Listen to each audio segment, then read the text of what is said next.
سپاس فراوان جناب سفیر از وقتی که برای ما جدا کردید.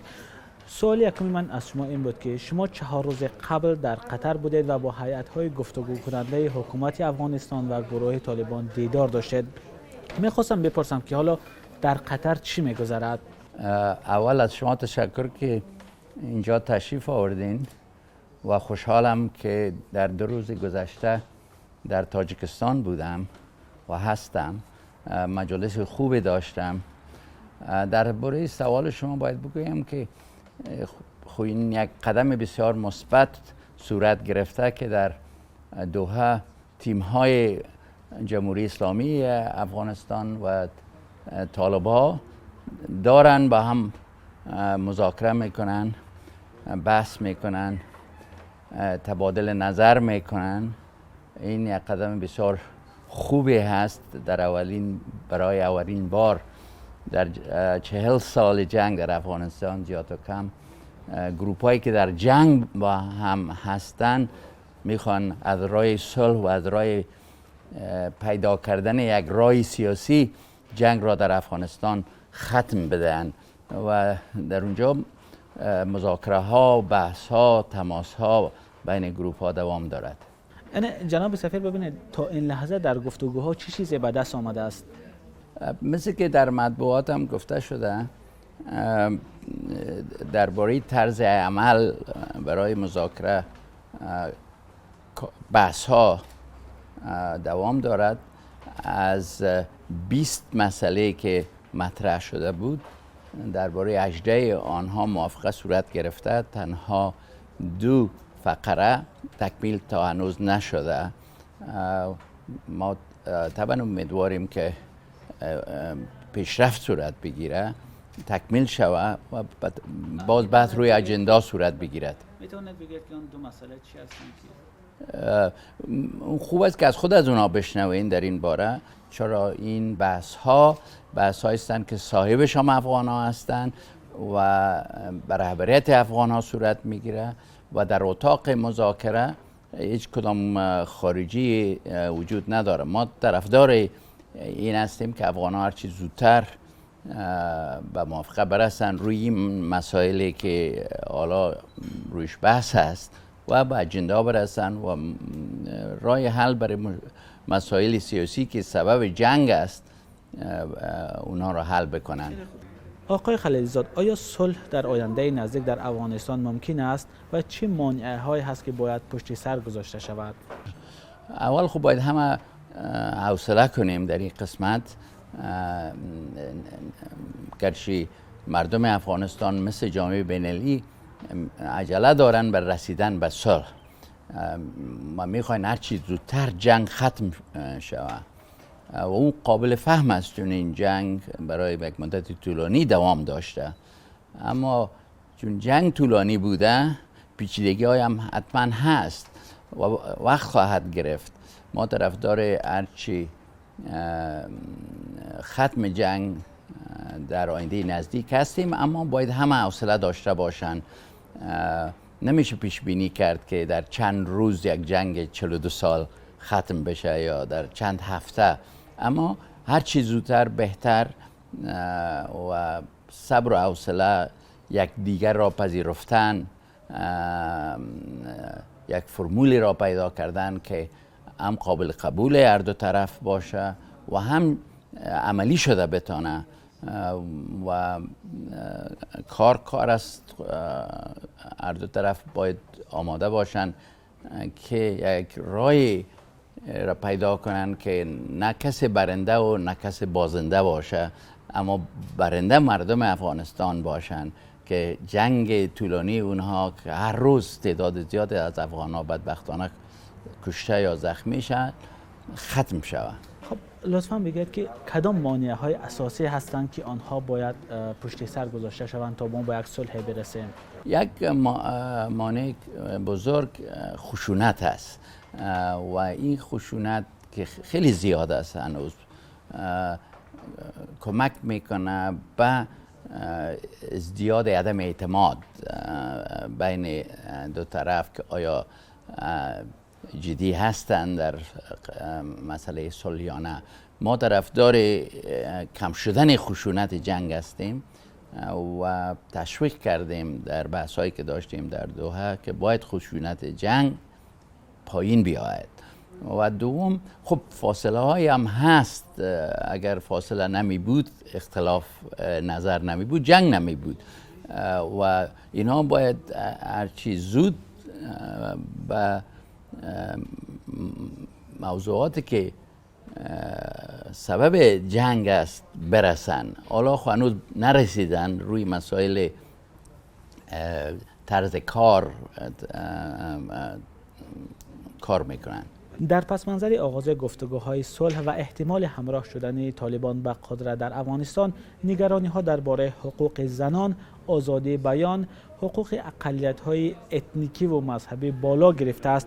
این نگرانی ها تا کجا می توانند اساس داشته باشند؟ نگرانی بجاست و برای اینکه یک راه حل پیدا شود که کار بده، باید اون راه حل طرفداری وسیع در داخل افغانستان و در منطقه و حتی در جهان داشته باشه. در مسائل داخلی طبعا نظام سیاسی که در اون اختلاف نظر است، حقوق مردم، زن و مرد، اقوام مختلف، قبایل مختلف، گروه هایی که در تاریخ افغانستان رول مهم داشتن و گروه های جدیدی که روی کار آمدن، باید اینا همه خود در این فرمول برای آینده سیاسی افغانستان ببینن. و ما هم روشن ساختیم به اطراف مختلف که سیاست آینده آمریکا در مقابل افغانستان ربط خواهد داشت با اینکه چه فیصله میشه از طرف دو طرف برای ساختار یا ساختمان سیاسی آینده افغانستان و احترام به حقوق همه مردم افغانستان. فیصله اونا تأثیر خواهد داشت سر فیصله آمریکا برای کمک های و رابطه خوبی که آمریکا میخواهد با افغانستان داشته باشه. اگر اشکارتر بگم، بسیاری ها حالا در جامعه افغانستان از آن نگرانند که بازم به همون حکومت سال 2001 برنگردند و هم وضع سال 2001 تکرار نشود. من گفتم که از یک نگاه نگرانی بجاست و همه افغان ها، خانم و مردها، ختم جنگ را میخواهند. این خوب نخواهد بود اگر این احساس بشه که خانم ها میخوان جنگ و یا شرایط فعلی دوام بکنن. نه، اما نگرانی هم درباره احترام به حقوق خانم ها و پیشرفت هایی که صورت گرفته هم بجا است. ما با طالبان هم صحبت کردیم، گرچه این مسائل داخلی افغانستان است، که احترام به حقوق همه شهروندای افغانستان، چه مرد چه زن، چه اقلیت‌های مذهبی و اقوام مختلف افغانستان مهم است. برای کار دادن فرمول مهم است که اون فرمول سیاسی، چون عرض کردم که باید طرفداری وسیع فرمول سیاسی در افغانستان داشته باشه و در این زمان افغانستان با کمک جهان ضرورت خواهد داشت و با خصوص در قسمت ایالات متحده که طرز العمل حکومت آینده، حکومتی که مورد توافق اطراف مختلف باشه، ما میبینیم که اونا چه فیصله میکنن و ما در مقابل اون فیصله میکنیم. طالبان با من گفتن که نمیخوان برگردن به شرایط که خانم ها، دخترهای افغانستان حق تعلیم خواهند داشت، حق کار خواهند داشت. اونا طرفدار اون هستن. بر علاوه طالبان حکومت را نمیگیرن، طالبان شریک میباشن و عناصر مختلف باید در این حکومت باشه. حکومت همه شمول باید باشه برای اینکه کار بده. امریکا در اواخر ماه فوریه با طالبان توافقنامه صلح به امضا رساند. آیا به نظر شما همه بندهای سازشنامه اجرا شدند؟ پیشرفت صورت گرفته در اجرای کار، اما مکمل نشده و ما هم گفتیم چیزی که مربوط به ماست، به آمریکاست، برای عملی ساختن ربط داره با کارهایی که وعده هایی که شرایطی که اون طرف قبول کرده. ما تا جایی که مربوط به آمریکاست و قدم‌هایی که لازم بود ما بگیریم گرفتیم. طرف مقابل هم باز قدم‌هایی را گرفتن، اما هنوز تکمیل نیست و ما منتظر تکمیل شدن قدم‌هایی هستیم که از طرف مقابل وعده شده بود. آقای خلیلزاد، شما در آغاز صحبت اشاره کردید که 2 روز است در تاجیکستان هستید و دیروز هم با رئیس جمهوری تاجیکستان و مقامات بلندپایه دولتی تاجیکستان گفتگوهایی داشتید. لطفاً میگفتید که این گفتگوها سر چی مسائلی بودند؟ سر مسئله صلح در افغانستان بود. خوشحالم که با جناب رئیس جمهور تاجیکستان که تجربه زیاده در مسائل جنگ و صلح دارن، چون تاجیکستان هم یک مدت از جنگ صدمه دید و بالاخره یک موافقه سیاسی صورت گرفت. خواستیم از اون تجربه تاجیکستان استفاده کنیم و دوم اینکه پیشتر هم اشاره کردم که برای رسیدن به صلح و عملی کردن پلان صلح نه تنها همکاری افغان‌ها لازم است بلکه کشورهای همسایه هم و ما در جستجوی یک فرمولی هستیم که کشورهای منطقه و کشورهای مهم دنیا که تاثیرگذارن بالای شرایط در افغانستان با افغان‌ها درباره رسیدن به صلح، به موافقه صلح و عملی کردن اون موافقه همکاری کنند و همچنان آمدن صلح در افغانستان تاثیر خواهد داشت برای منطقه. امکانات این را که ارتباطات اقتصادی تجارتی زیادتر شود باید آمادگی گرفته شود برای استفاده از اون شرایط.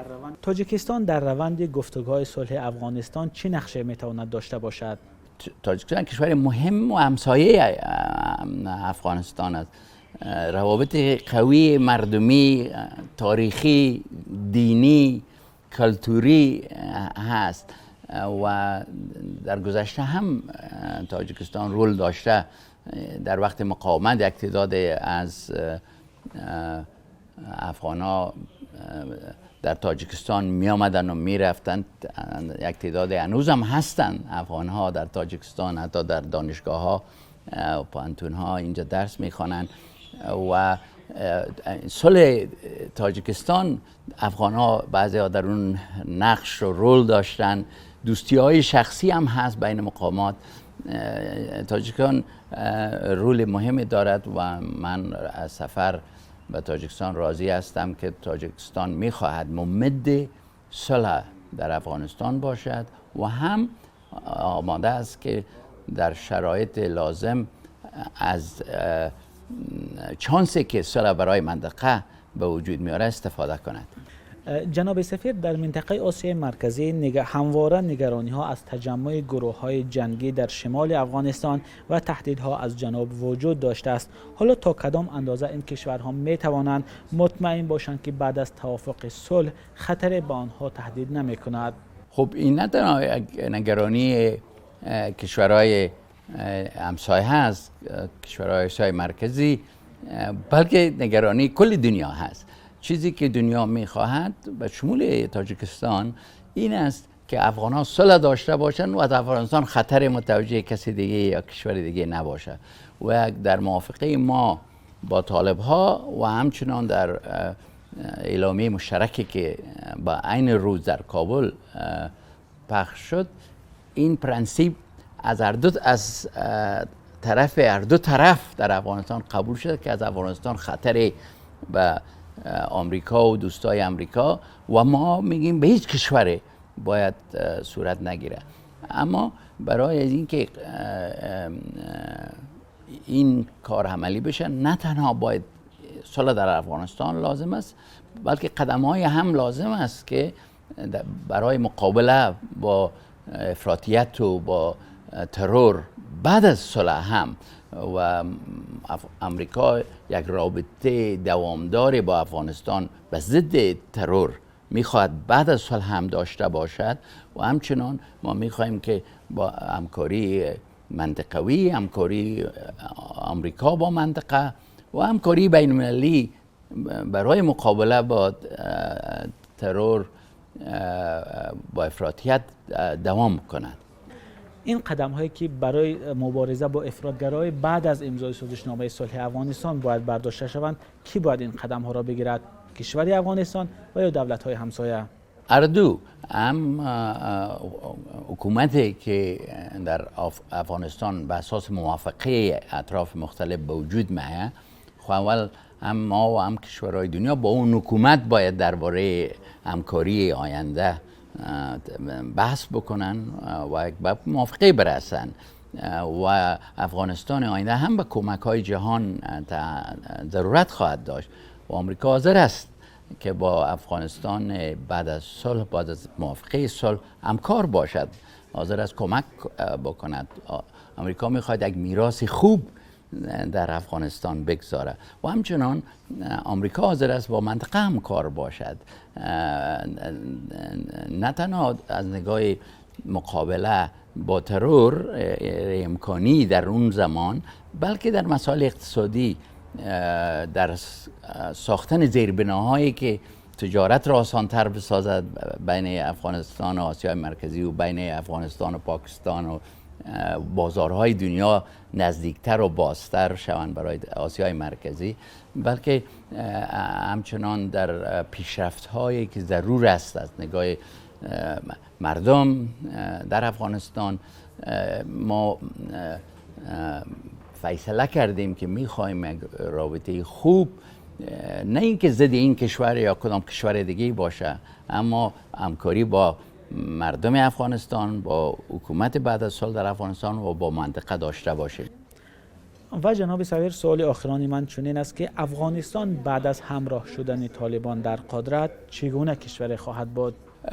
افغانستان در یک موقف بسیار قوی‌تر قرار خواهد گرفت برای مقابله با اون گروه‌های تروریستی که مثل داعش یا آیسیس از طالب دشمن آیسیس هست و در جنگ بوده با آیسیس و طالب موافقه کرده که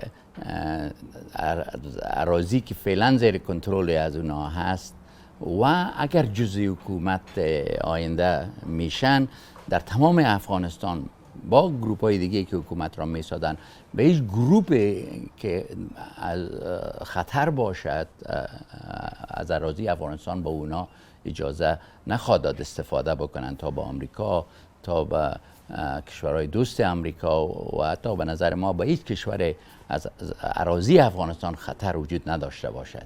اول جنگ ختم خواهد شد و مردم افغانستان مثل مردم دیگه وقتی که اولادشان میرن به مکتب یا مدرسه اطمینان داشته باشن که اونا برمیگردن، نه اینکه در ترس باشن که آیا پسر یا دخترم که به مدرسه میره برمیگرده یا نه، چی خواهد شد. این ضرورت حیاتی هر فامیل و هر انسان هست. این مهم است. کسایی که در جنگ نیستن به این مسئله اهمیت لازم نمیدن که فکر کنید که بر 40 سال، بیشتر 40 سال جنگ بوده در افغانستان. این دستاورد بزرگی خواهد بود که در جنگ در افغانستان ختم خواهد شد. دومی که از افغانستان خطر به دنیا نخواهد بود و این هم یک پیشرفت بزرگ است. این جنگ که 20 سال گذشته به سبب همین مشکل به وجود آمد و امیدوارم از این پیشرفت هایی که در 20 سال گذشته صورت گرفته باعث تهداب استفاده بشه و افغانستان بتونه هرچی بیشتر پیشرفت کنه و همه مناطق افغانستان، همه مردم افغانستان از این پیشرفت ها مستفید شوند. مناطقی که در اون جنگ شدت داره و طالبان زیادتر در اون مناطق هستن ممکن آنقدر پیشرفت نکرده باشند چون در اون مناطق جنگ بوده. چانس از این به دست میاد که در اون منطقه، در اون مناطق هم پیشرفت اقتصادی، پیشرفت بشری صورت بگیره و چی طالب و دیگه افغانا در صلح و در امان و در قبولی یکدیگر برای بهتر ساختن زندگی مردم به اساس فیصله های خود مردم افغانستان، یک کشور مستقل، یک کشور که وحدت ملی قوی داشته باشه، با همه کشورها رابطه خوب داشته باشه، پیشرفت کنه، به چنین کشوری تبدیل شود. خیلی تشکر جناب سفیر از صحبتی که از شما تشکر. سلامت باشین.